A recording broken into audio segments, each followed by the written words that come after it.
So hello guys! Welcome to my vlog. So ang i-discuss natin ngayon is kung paano ba ako nakakuha ng lisensya dito ng driver's license dito sa Nova Scotia. So ang unang dapat gawin is mag-take ng learner's exam. So yung learner's exam na yun, it consists of two parts. Yung first part, basta yung part is yung may rules of the road, tas yung isang part is yung road signs. So ang ginamit kong libro is itong Nova Scotia Driver's Handbook. So, pwede itong orderin sa Access Nova Scotia. Meron silang website. And doon sa website, meron din siyang soft copy. Kaya lang sa case ko, mas prefer ko kasi yung mga ganito kasi nasusulatan. So, ayan. Ang tanong, mahirap ba yung exam? To answer that question, depende yun kung paano ka nag-prepare. Kasi sa case ko, 3 beses ko binasa itong libro. And then, after ko siya mabasa, nag-download din ako ng app sa Apple Store. Nag-download din ako ng app kung parang may practice doon ng mga road signs. Yun, kailangan mo i-familiar yung sarili mo doon. And then, nagtingin din ako sa YouTube ng mga sample questions. So, ayun, nag-prepare ako. So, yun, naka-perfect ako sa exam, pero nag-prepare din talaga ako. So talagang inaral ko talaga siya, and then talagang binasa ko 3 beses to, and then nag-take ako ng mga sample exam sa YouTube. So ayun. Para makapag-exam, pwede kang bumisit sa Access Nova Scotia, yung mismong place. And then pwede ka rin mag-take ng exam online. Pero sa case ko, para mas convenient din sa akin, nag-take ako ng exam online. So ayun. Anong pumasa ako, siguro mga 2 to 3 days, nagpunta na kami sa Access para magpa-picture, and then makuha ko na yung temporary driver's license ko, yung learners, para makapag-practice na ako, para allowed na ako mag-practice mag-drive dito. So dito sa Nova Scotia, Canada, makakapag-take ka lang ng road test 9 months or 12 months after mo makuha yung learner's license mo, kapag totally brand new driver ka.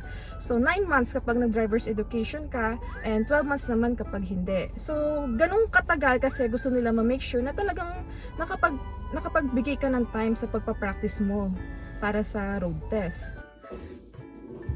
So, discuss naman natin yung naging preparation ko sa road test.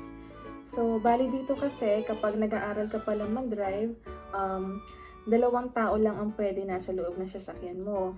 Ikaw na nag-aaral mag-drive, at yung isa na experienced driver na magsusupervise sa pag-drive mo.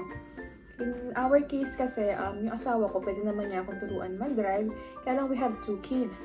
And kapag nagpa-practice, hindi namin sila pwedeng isama, and we don't have a babysitter. So, ang ginawa ko na lang to address that issue, in-enroll ko yung sarili ko sa driving school. So, sa driving school, gumastos ako ng $650.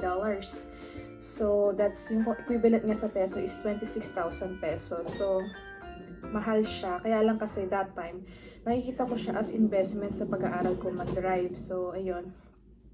So, kaya lang yung naging problem ko kasi doon, yung nag-enroll ako sa driving school, halimbawa, bali kasi 10 hours lang yung driving mismo doon 10 hours lang. And then 25 hours theory, pero yung mismong pagdadrive is only 10 hours. And then, hindi rin kasi siya enough na para maging magaling na magaling kang driver. 10 hours ng pagpa-practice sa pag-drive, hindi siya talaga enough. And then yung naging schedule ko kasi doon is, for example, this month, magpa-practice ako ng 1 hour. And then, ang next schedule ko ng pagdadrive ulit is, kunwari, next month na 1 hour lang ulit. Or minsan, nangyayari pa na 2 months after bago ako may schedule mag-practice. So, kada practice ko noon, pakiramdam ko parang so yung parang feeling ko, bago na naman. Parang feeling ko, first time ko na naman. So parang kasi hindi rin naman ako nakakapag-practice in between. So, nung natapos na yung 10 hours, yung hiwa-hiwalay na yun, naisip ko na yung 10 hours na yun, hindi talaga siya enough for me to pass yung road test. So, nag-take ako ng private lesson. Ang mahal din ng private lesson. 1 hour, it costs $70 per hour. So, sobrang mahal niya. And then, na-realize ko rin naman na hindi naman pwedeng bayad ako ng bayad kung feeling ko naman hindi naman siya effective sa akin. So, sabi ng asawa ko, siya na lang daw magtuturo sa akin. So, meron kaming friends sa Truro kasi plan ko noon is mag-take ng road test sa Truro. And then, may friends kami doon. Bali, nakiusap ako sa kanila kung pwede nilang bantayan yung mga kids ko para yung asawa ko maturuan niya akong mag-drive. So, luckily, pumayag naman sila. And then, super babait nilang mga tao.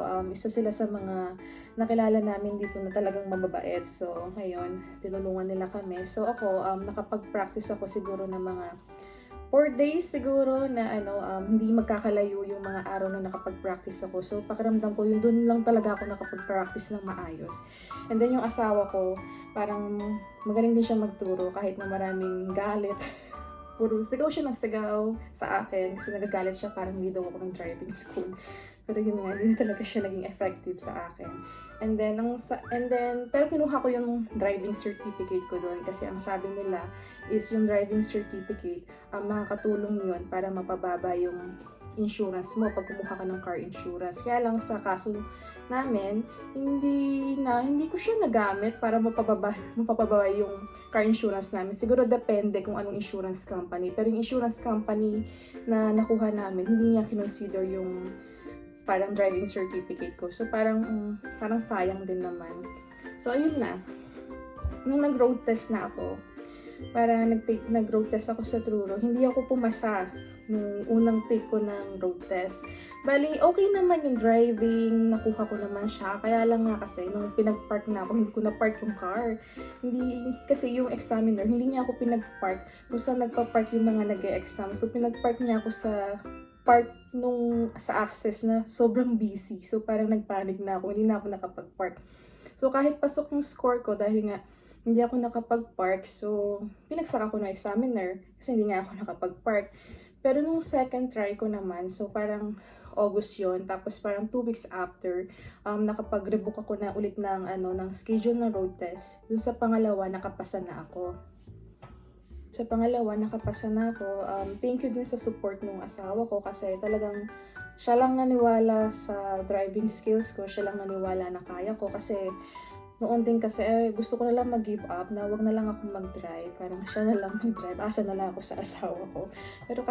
Pero siya talaga, pinush niya ako na kailangan matuto ko rin. Kasi yung pagdadrive naman kasi skills siya. So, ayun nga, nung nakapasa na ako, yun, opportunity ko na yun na, na may improve yung sarili ko. So, nung nakapasa na ako, siguro mga after nun, lagi-lagi na ako nagdadrive. So, nung lagi-lagi na ako nagda-drive, talagang naramdaman ko na nag-improve talaga yung skills ko. Kasi yung driving, hindi ko naman siya masasabing mahirap. Naging mahirap lang siya sa akin kasi hindi lang talaga ako nakakapag-practice constantly eh. So, pero yung driving kasi, kung lagi-lagi ka talagang magda-drive, dun mo siya matututunan. Ang driving kasi, practice lang talaga siya. So, kung nagpa-practice ka naman lagi ka nagda-drive, makukuha mo siya. So, ayun. Nung pumasa ako ng road test, so ayun na, ang lisensya ko is from learners, naging brand new driver. 5N yung lisensya ko. So, pag 5N yung lisensya mo, syempre, brand new driver ka, may mga restrictions like hindi ka pwede mag-drive from 12 midnight to 5 a.m. unless work-related.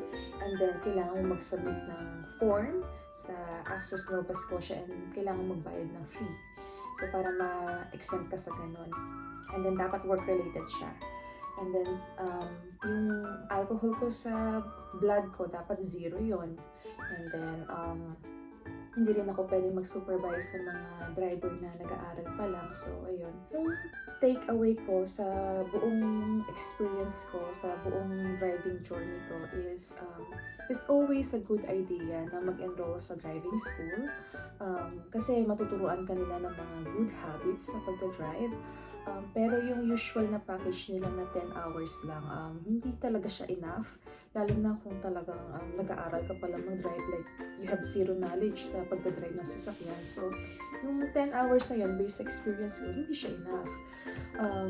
Pero magiging enough siya kung halimbawa may lesson ka this month and then ang lesson mo is sa susunod, kung nakakapag-practice ka in between, feeling ko, yung driving school, super effective siya pag ganun yung setup. Second, takeaway ko, is kailangan mo ng right people to support you. Kasi kapag bagwang ka pala nagdadrive talaga, minsan it can be frustrating talaga kasi ako, marami talaga akong frustrations kung Lalo na pag di ko nakukuha yung ganito, ganyan. So, you need the right people na mag-support sa'yo. And then, yung naniniwala sa'yo. And the third one is yung kung dapat puntahan, kung saan ka mag-road test, dapat familiar ka dun sa ruta. Para lang kasi, alam mo din yung i-expect mo dun sa road test mo. So, yung mga ganun, pwede mo siyang i-book sa mga driving schools. So, nag-o-offer sila ng ganung package, yung papakita nila sa'yo kung saan yung route na magiging road test mo. Or kung may kakilala ka na alam naman yung ruta, so pwede kang magpatulong doon. So, ayun, salamat sa pagsama sa akin, and then thank you for watching. Goodbye! And good night!